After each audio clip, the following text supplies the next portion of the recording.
Hi guys, I hope that you guys are doing pretty well. So today is going to be the sixth video that I'm publishing from this whole thing, which is me talking about the subject every day on the internet or on YouTube, because I want to improve the way that I communicate with people and the way that I organize my thought and want to be understood. So that's like the main reason why I'm currently doing this, and I'm learning a lot out of it.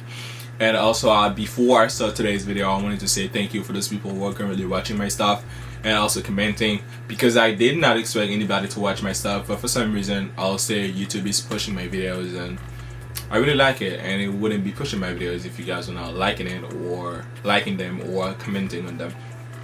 So thank you for that as well. So today the subject is self-care, and I'm going to be talking about how self-care is important as a student or just as a human being in general. But I'm gonna start this video on one principle and one principle only, which is if you do not do it yourself, nobody will do it for you. I know it might be a little bit cheesy or a little bit overrated because a lot of people say it, but that's the truth though. So if you do not do it yourself, nobody will do it for you. You might generally want to delegate it to somebody, but nowadays not everybody is up to working with people or working for people, because everybody want to be their own.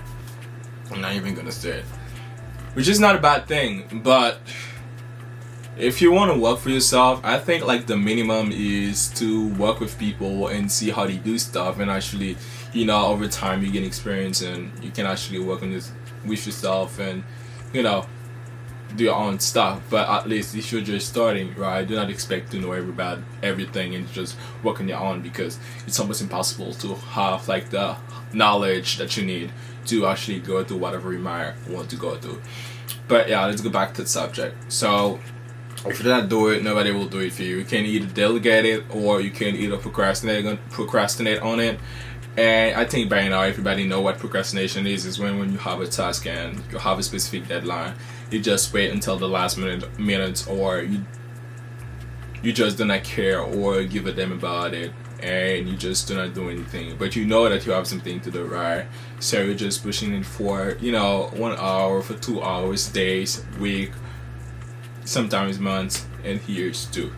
So everybody procrastinate on their own time, and they have like their own special way that they do procrastinate. So I cannot talk to everybody, but I can just talk about what I do sometimes when I do procrastinate and how I view it myself. So this is one of the reasons why this video is based on my own experience and what I've been through, what I know so far, and what other people talk to me about. And you can either delegate something, you can procrastinate on it, or generally don't do it. So just like, do not do it because you might not be interested into it, or you lack the knowledge of that you need to do it. So it's pretty common, but depends on the kind of people that you are. If it might be hard to tell yourself that, hey, you know what, this knowledge I do not have it, so I actually need to take a step back and go and learn it and actually go do what I have to do. And I think that's one of the reasons why most people procrastinate too, because they generally don't have the knowledge and they just want to show up to people that they have the knowledge to do A or B stuff. But at the end of the day, you just realize that those people, they just do not know what the thing is about, and that's one of the reasons why they mainly procrastinate. So lacking knowledge is something that I can understand, but if you don't have the knowledge to do something and you're working in a group or you're working for yourself, I think the bare minimum is to actually go and try to look for the knowledge that you do not have, because you're stuck until you get the knowledge so that you can go to the next step or the next level. So the knowledge is really important. So let's go back to the video. So we started the video on one principle, which is if you don't do it, anybody will do it for you. But I came with 3 points that I want to discuss, and hopefully I will discuss into the video, where if I do not have time for it and this video is becoming really long, so I might do like a part 2, but I do not think that I will come to this point. So I'm just gonna go and keep recording and see how it is at the end. So the first point was that's not it. So be aware of your feelings. Not a lot of people take time to analyze where they are at in the journey, or just how do I say that, validate their feelings or get to know what they are feeling right now. Because cultural reason, feelings are not always talked about. This is something that I struggle with as Asian man, not as Asian. I'll say Asian man. When I was growing up, I did not really talk about my feelings, and my parents didn't give me, I'll say, a clear and safe environment for me to come and talk to them about my feelings, because they said that I was the man, I was the first child, and there were like no place on the table for me to come and discuss about my feelings. So I used to feel a lot of stuff that they generally don't know anything about it, because it's in the culture for them, and they're just trying like to keep the culture alive by making me not focusing on my feelings and do stuff that I need to do. So yeah, I do know that maybe sometimes for cultural reason that some people do not talk about their feelings, which is the main reason why I do not talk about my feelings nowadays, and I generally do not know how to express my joy, my excitement, and most of the time I have a mad face, and people think that I'm mad at them almost every day and every time. But it's a work in progress. Right now I'm doing better. I can show some feelings, but I can't really show like any of them. Like excitement, I don't know how to show that. And sometimes I'm happy and you can say it, and sometimes I'm happy and you cannot say it, and you might think that I'm mad, but the thing is I'm happy. But let's go back to the point. So the point was to be aware of your feelings, because I think you'll be stuck, or not until you take a step back and realize how you feel about something that you're currently dealing with, it'll be hard for you to get it done and move to the next step, because you'll just be stuck. For example, if you have an assignment and you're studying for a specific subject such as math, I'll say some people, not naturally, but it does look like it's natural, but I think that's not natural. They just do not like math, and they will just be like, okay, cool, math, I just hate it, so I hate it. And for some reason, they never go back to the reason why they hate the subject, but they just take the hate, they take the feeling, and they attach it to the subject. That's one of the main reasons why people fail on some subjects, or they do not try as they could have been on some subjects, just because they just tell themselves at the beginning that they don't like it, and they never took a step back to trying to find out the reason why they do not like the subject. So you don't like the subject because of A or because of B? This is the main question why that I sometimes ask myself when it comes to me trying a new subject or trying something new. So I will go and try to ask myself the reason why I do not like it or I'm not excited about it, and I'll try to tackle those reasons. And I'm not gonna lie, most of the times just reasons are not easy to tackle, because I sometimes do not know what they are. And the thing that I do is go and do what I have to do. Even if I like it or not, I just suck it up and I do it. It does work for some stuff, but it does not work for other stuff. But I still try to do it and show up for myself, because if I do not do it myself, nobody will do it for me. So that was the first point. The second point that I came with today is take a break. This is something that I have a big problem to deal with, because yet again, feelings is not something that I can express, or that I used to express when I was a child. And like taking breaks was kind of showing that I was weak as a child, because you can't take a break. You always have a book to read, you always have something that you can learn. So why are you taking a break for? Why are you playing games for?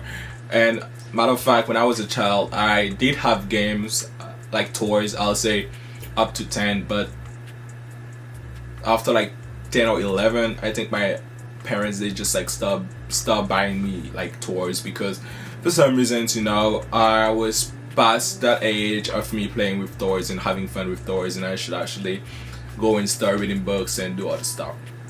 Was it a bad thing? At the time I would have told you yes, because I wanted to play with my toys. But right now, as I'm, growing up and I'm doing new stuff and reflecting about it, so I'll say that it was a blessing in disguise because, yeah, by me reading, I was not even reading the stuff that they wanted me to read. By them pushing me to do something that I felt comfortable into doing, so I just no, not them pushing me to do something that was comfortable. By them pushing me to stop doing something comfortable that I used to be doing every day. So I developed some kind of curiosity that pushed me to go and find interest into other subject when I'll say other people in my age were not thinking or not doing the same thing as me. I'm not telling myself or anybody right now that I'm gifted, but I'm saying that where somebody was trying to play with a toy, or when one of my friends back then were playing with a toy, I was not thinking about me playing with a toy because I already knew that my mom and dad wouldn't buy the toy for me or that I wouldn't have it either way. So I was just thinking about what might be inside of the toy or what kind of things that I have around me that I can use to make a toy or make something similar. So it was like a different thinking that I pretty much like hanging out, and which pushed me to do a lot of stuff right now and put me in the direct direction that I am right now. I know it's a lot of right now, but that's the way that I feel about it. So yeah, take breaks. I'm gonna come back to it because I think that I didn't talk about it. I didn't use take breaks, so I was one of those people who will just go and maybe study or work for the whole damn day. But after some experiences, I've seen that my body communicate with me, and least that I can do is listen to it, because when I do not listen to my body, I'm sick, and I do not like being sick. So I'll generally take a break, but there's different things that I've learned over the time that I can do in order to take breaks. The first thing that I've told myself, or that I find out after experiences, and also come back and tell myself, is taking breaks. Me taking breaks will be different from somebody else taking breaks. So most people will associate taking breaks with, oh no, just relax, watch a show, do not study, go to bed. So early on I discovered what my meaning of taking break was, and I just stick to it instead of listening to other people telling me what them taking a break is and what I should have been doing or should be doing. So I'll take a break by, I'll say, switching to a different subject if I'm studying. Well, I'll take a break by doing something that ask me to use less brain power, or I'll take a break by possibly reading something or making research on something that I really like. So it'll be technically different from taking a break from somebody else taking a break, or from my friend taking a break, because them taking a break means, oh no, like take a nap or do not think about studying anymore. But right now, I'm not gonna lie, I do not think like that. I think that my mind is effed up, and I'm a workout colleague. So that's one of the reasons why I'm used to it, and I've started really early on. So those kind of things they stick to me, and they're really hard to take out. So I'll take a break because I know that my body will force me to take a break at the end of the day. But my break will be totally different from what you might be doing or what one of my friends are doing, because it's still resolved around me studying or doing something or keep doing the thing that I was doing before me taking a break. So it was just like me doing light work or do other work. So that's what taking a break is for me. And the third thing is express yourself. Expressing myself was a really big problem because I couldn't talk about my feelings, and my feelings at the time were like the main stuff that I was trying to be aware of, or that I was aware of, but I didn't know how to express them. So with time, it just made me shy, and it gave me like I'll say big difficulties to express myself and communicate with people, because I'm not used to doing this. Like, I'm used to yes, no, or I don't know, or not talk at all. So like having a conversation with somebody and openly thinking or letting somebody know how I think about a subject was something that I had a really big problem with back in high school and also middle school, I'll say. But right now it's better because I'm doing this YouTube thing, which helped me, but I'm still struggling with words sometimes because I can't find the right word to say something, because English is first of all not even my main language, so I struggle a lot when it comes to me talking, and my accent is also really heavy, so I just add on top of it. But expressing yourself is really important, because if you do not say something, nobody will know what it is or will read your mind.